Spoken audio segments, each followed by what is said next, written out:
मैं ऐसे टीचरों के खिलाफ सरकार से मांग करता हूं कि उनके खिलाफ कार्रवाई हो।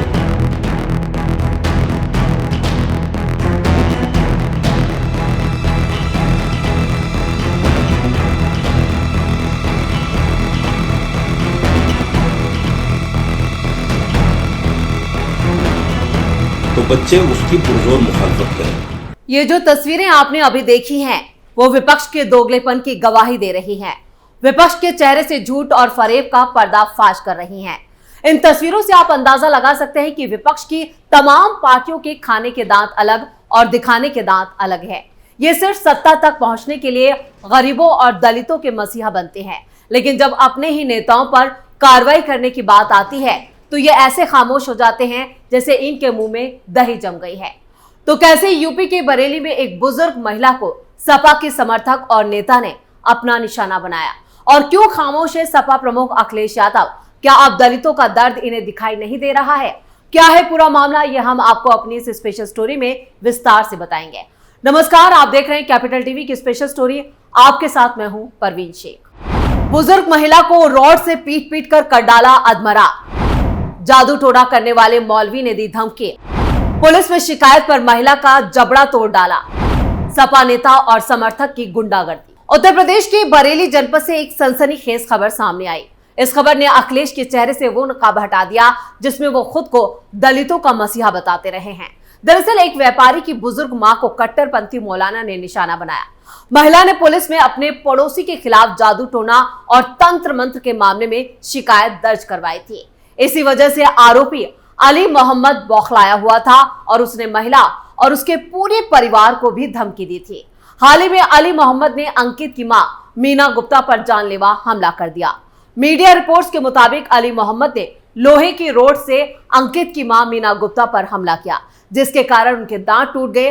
अली मोहम्मद ने मीना गुप्ता का गला दबाने की भी कोशिश की और जब उन्होंने चीख पुकार की तो उसने उनके जबड़े को रोड से तोड़ दिया। इस हमले में मीना गुप्ता के कई दांत टूट गए और उनका जबड़ा पूरी तरह से फ्रैक्चर हो गया। हमले के बाद अली मोहम्मद ने धमकी दी, अगर वो नहीं भागे तो वो उन्हें बांग्लादेश बना देगा। पीड़ित के परिवार ने लगाई इंसाफ की गुहार। इस घटना के वक्त आसपास कई लोग मौजूद थे, लेकिन मोहम्मद अली की शिकायत की वजह से कोई भी मीना गुप्ता को बचाने के लिए आगे नहीं आया था। मीना के परिवार वालों का कहना है कि कट्टरपंथी अली मोहम्मद ने धमकी दी है कि घर दुकान छोड़कर भाग जाए, वरना हालात पाकिस्तान बांग्लादेश जैसे कर देंगे। पीड़ित के बेटे ने कहा कि अगर उसे न्याय नहीं मिला तो वो मुख्यमंत्री के कार्यालय में जाकर आत्महत्या कर लेगा।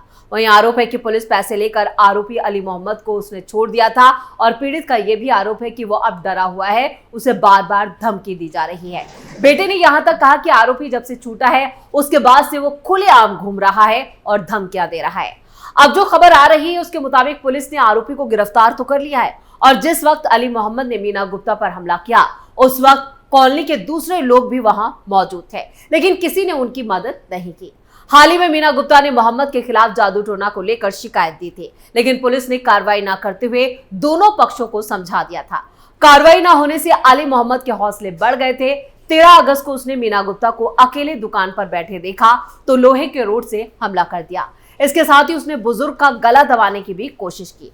अब जो खबरें सामने आ रही हैं उसके मुताबिक आरोपी जो है वो सपा समर्थक है और सपा नेता का काफी करीबी माना जा रहा है।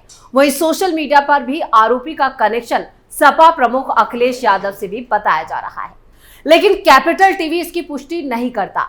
सोशल मीडिया यूजर ने पीड़ित और आरोपी की कुछ तस्वीरें साझा की हैं। दीपक शर्मा नाम के एक सोशल मीडिया यूजर ने एक्स पर एक तस्वीर साझा की है और लिखा है, सबको चुप रहना है क्योंकि दलित को मुस्लिम ने मारा है। बरेली में ये गुंडा सरफराज, जिसे अखिलेश का संरक्षण प्राप्त है, ने एक दलित महिला को मार मार कर उसके सारे दांत तोड़ दिए, लेकिन कोई दलित मसीहा नहीं बोलेगा क्योंकि पीटने वाले इनके अपने मुसलमान भाई हैं। पिंकी भैया को 8 घंटे में गिरफ्तार करने वाली यूपी पुलिस की मजाल है कि अब तक इसकी तरफ मुंह भी घुमाया हो। वैसे जब भी यूपी में कोई घटना होती है तो सपा प्रमुख अखिलेश यादव फौरन सोशल मीडिया पर एक्टिव हो जाते हैं और एक्स पर उनके ट्वीट आने लगते हैं।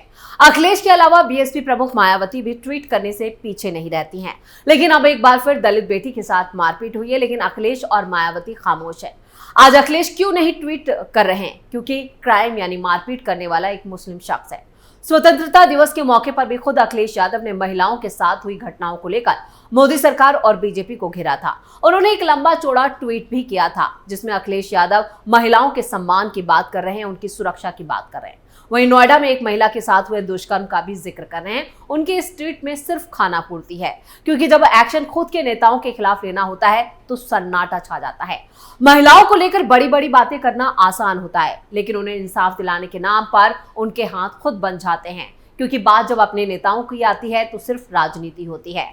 15 अगस्त को भी अखिलेश ने एक ट्वीट किया था जिसमें एक नोएडा महिला के साथ हुई बदसलूकी का जिक्र करते हुए बीजेपी पर निशाना साधा था। अखिलेश यादव ने लिखा था, बीजेपी राज में उत्तर प्रदेश के अंदर नारी के मान सम्मान से खिलवाड़ अपवाद नहीं रहा है। सत्ता के साए में बैठे लोग सरेआम विभत्स सवाल करके नारी को अपमानित कर रहे हैं। नोएडा में एक बार पुनः नारी की गरिमा को ठेस पहुंचाने वाला कृत्य हुआ है। इसे कुछ दिनों पहले दिलवाए गए बयान में कितनी सच्चाई थी ये बात पता चलती है। घोर निंदनीय, दबंग अपराधियों के खिलाफ कठोरतम कार्रवाई हो।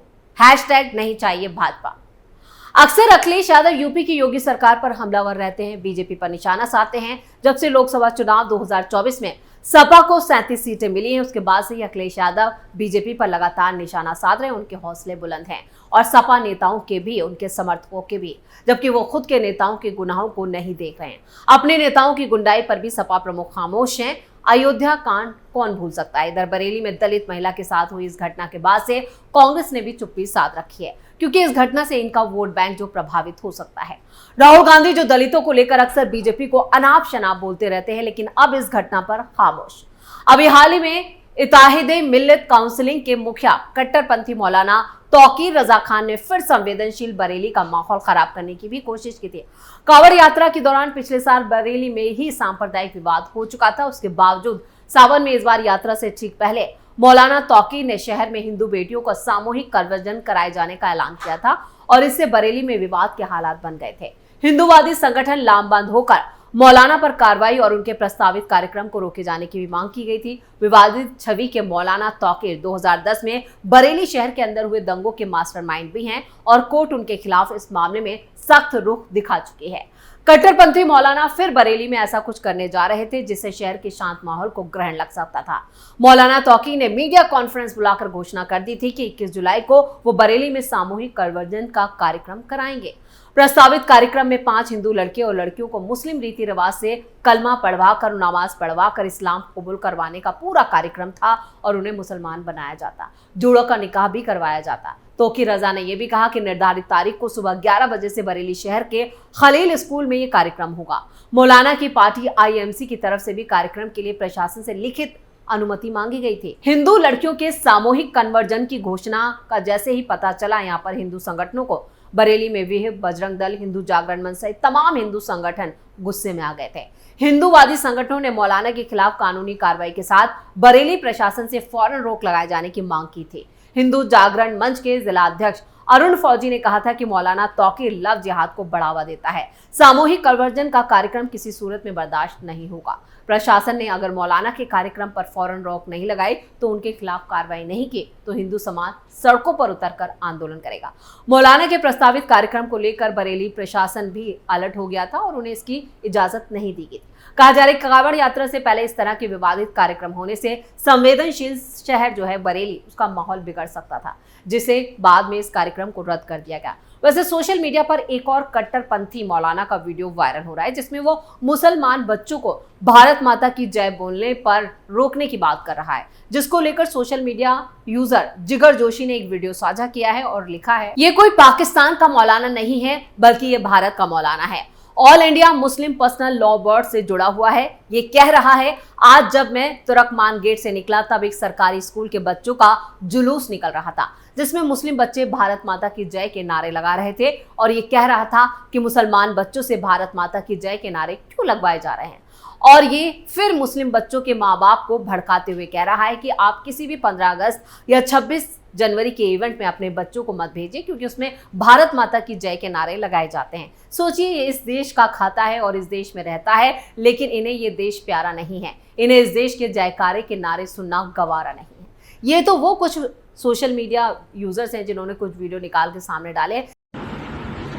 दोस्तों, आज मैं 8:30-9 बजे के आसपास तुर्कमान गेट से निकला, जहां मैंने देखा कि सर्वोदय बाल विद्यालय स्कूल का एक जुलूस 15 अगस्त के उपलक्ष्य में निकल रहा था, जिसमें स्कूल के टीचर मुसलमान बच्चों से भारत माता की जय के नारे लगवा रहे थे।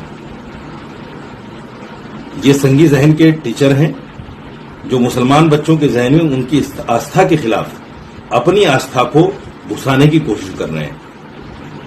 मैं ऐसे टीचरों के खिलाफ सरकार से मांग करता हूं कि उनके खिलाफ कार्रवाई हो, और मुसलमान माँ बाप से भी ये ताकीद करता हूं कि ऐसे इवेंट्स के मौकों पर अपने बच्चों को समझाकर भेजें कि जो लोग इस तरह की हरकत करें, हमारे इस्लाम हमारी आस्था के खिलाफ बच्चों के जहन में कुछ डालने की कोशिश करें, तो बच्चे उसकी पुरजोर मुखालफत करें।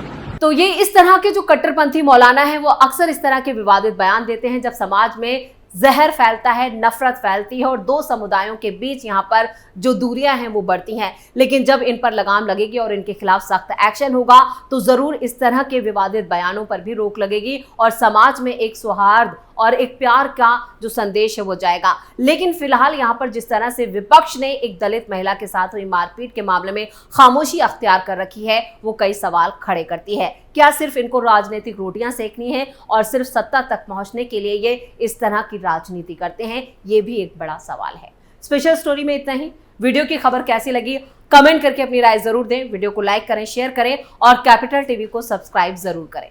नमस्कार। मैं ऐसे टीचरों के खिलाफ सरकार से मांग करता हूं कि उनके खिलाफ कार्रवाई हो।